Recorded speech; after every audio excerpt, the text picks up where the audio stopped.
What actions should you take if you're over 55 and haven't saved anything for retirement? Today, we're discussing what you can do if you find yourself starting late. Whether you're over 50, perhaps 55, or even in your 60s with little to no retirement savings. I will present you with 10 specific strategies you can implement, or at least think about. First, number 1, understand that you're not alone, and it's never too late.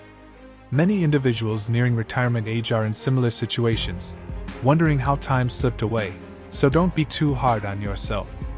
At the start of your career, you are likely young, focusing on just getting by and making ends meet. Perhaps you began a family, purchased your first home, raised children, and even aided them through college. Now you might be in your 50s or 60s, reflecting on where the time has gone and realizing you have little saved for retirement. While starting early is preferable to beginning late, you can still catch up. I recognize that everyone's circumstances are different, and what proves effective for one person may not work for another, for various reasons. The intent of this video is to offer practical ideas and strategies for your consideration, approaches that could significantly impact your retirement years. Number 2, assess your situation. Identify your timeline and explore all your options. For instance, if you're 55 and healthy, you have 10 years until you reach 65 and 15 years until you turn 70. Achieving a lot is possible in 15, 10, or even 5 years, but you must focus intensely and devise a real action plan. Your most valuable asset is your ability to generate income. If you have a steady income or the potential to earn, that is your golden opportunity. It's not merely about your earnings, it's about your savings that truly matters. You might be surprised by the number of individuals with high incomes, some extremely high, who have saved very little for retirement. Conversely, there are many people with modest incomes who have set aside a surprisingly significant amount for retirement.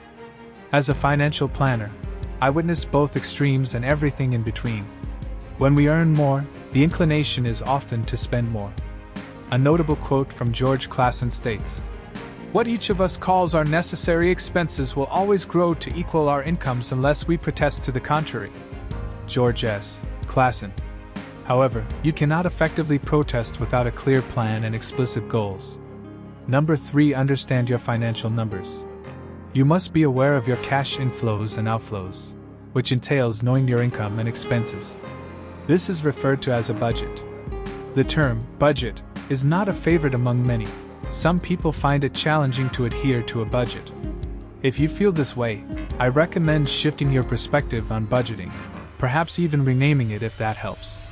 In its simplest form, a budget means A, knowing where your money is going, and B, controlling that flow. You cannot manage what you do not measure. A budget isn't restrictive, it liberates you. Number 4, conduct a 30-day spending audit. Commit to tracking all your expenses for 30 days or for a full month. This means tracking every cent. You can keep it straightforward with a piece of paper.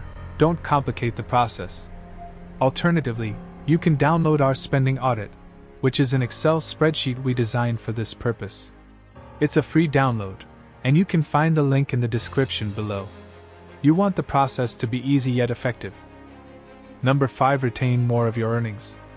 Once you have clarity on your monthly income and expenses, you will be empowered to implement changes.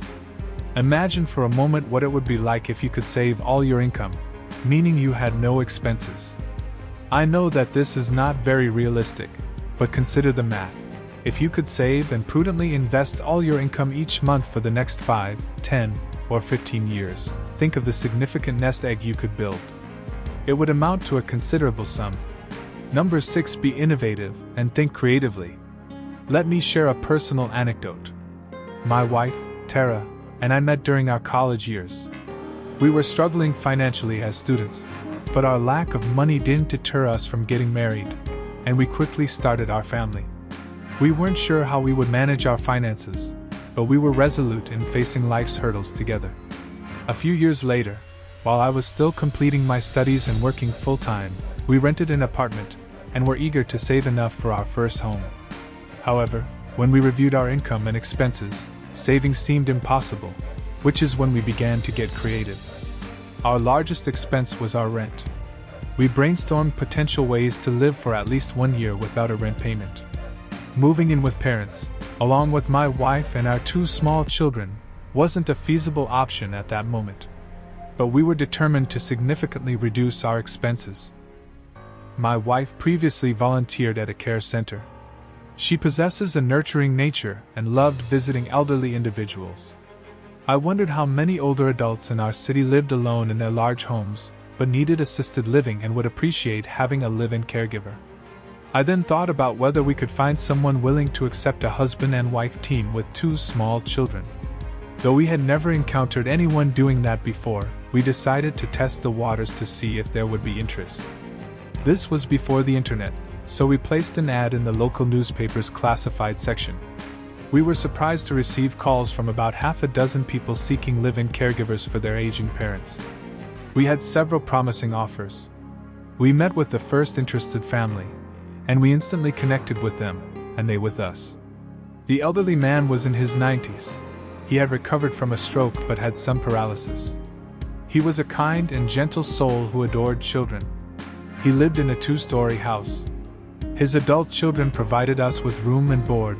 The basement was entirely ours, including all utilities. Additionally, as my wife prepared all his meals and provided care, they compensated her with $600 per month. The agreement was for a minimum of 1 year, and shortly before that year was up, Grandpa Joe, as we affectionately called him, passed away in my wife's arms while I was at work. This experience was a miracle in many aspects. We managed to significantly reduce our expenses while increasing our income, and after 1 year, we had enough saved for a down payment on our first house, something we would have never been able to achieve otherwise. Let me tell you another creative story about a couple aged 61 who had little saved for retirement. The husband was enjoying success at work, earning the highest salary of his career. They devised an aggressive plan that allowed them to cut their expenses by nearly 70% over 3 years. They sold their large 2-story house and downsized to a more affordable option.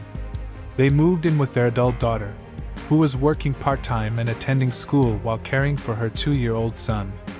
They agreed to rent a bedroom from her, share utility expenses, and help look after their grandson for 3 years until their daughter graduated. Their plan significantly helped their daughter by saving her from childcare costs while they managed to save 70% of their income during that period. This arrangement worked out well for everyone involved. After 3 years, they transitioned into a comfortable, low-maintenance, 1-level condo. Number 7. Consider working longer. For decades, 65 has been the arbitrary retirement age. Traditionally, this was the age for full Social Security benefits and when Medicare became available. However, I believe this notion is outdated. Nowadays, people generally live longer lives, and 70 is effectively the new 65. It's statistically likely that you or your spouse could live into your 90s or beyond, more than many might expect. You should plan on living to 100, as many of you will. I know several individuals in their 70s who continue working, some out of necessity while others enjoy their jobs. It's not unusual for someone to retire only to find themselves bored and return to work, even if it's just part-time. If you're weary of your current job, you might consider retiring from it and seeking a completely different type of work that you would find more enjoyable. Perhaps you could start a side business. There are plenty of opportunities available. In future Financial Fast Lane episodes, I intend to explore various possibilities worth considering, which is another reason you may want to subscribe to the channel if you haven't yet. Number 8. Postpone claiming Social Security. By working longer, you can defer your Social Security benefits. This could enhance the amount of your future benefits in a couple of ways. First, you will accumulate a longer and better earnings history since they calculate using your best 35 years.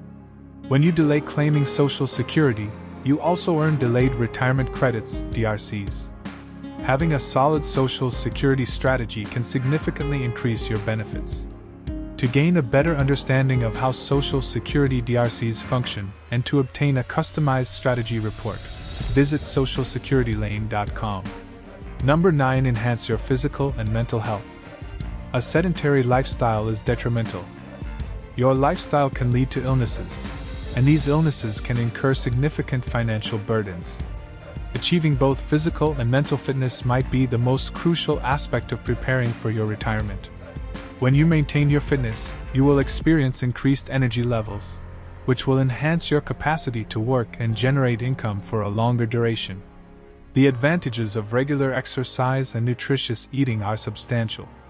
Number 10. Have confidence, have trust in yourself, optimism for the future, and, most importantly, faith in God. Remarkable achievements can be realized. While it might seem daunting and even unattainable, nothing is truly impossible. You are more capable than you realize. You possess more strength than you think. You are more inventive than you know. And you can tackle difficult tasks. With determination, you can overcome any obstacle.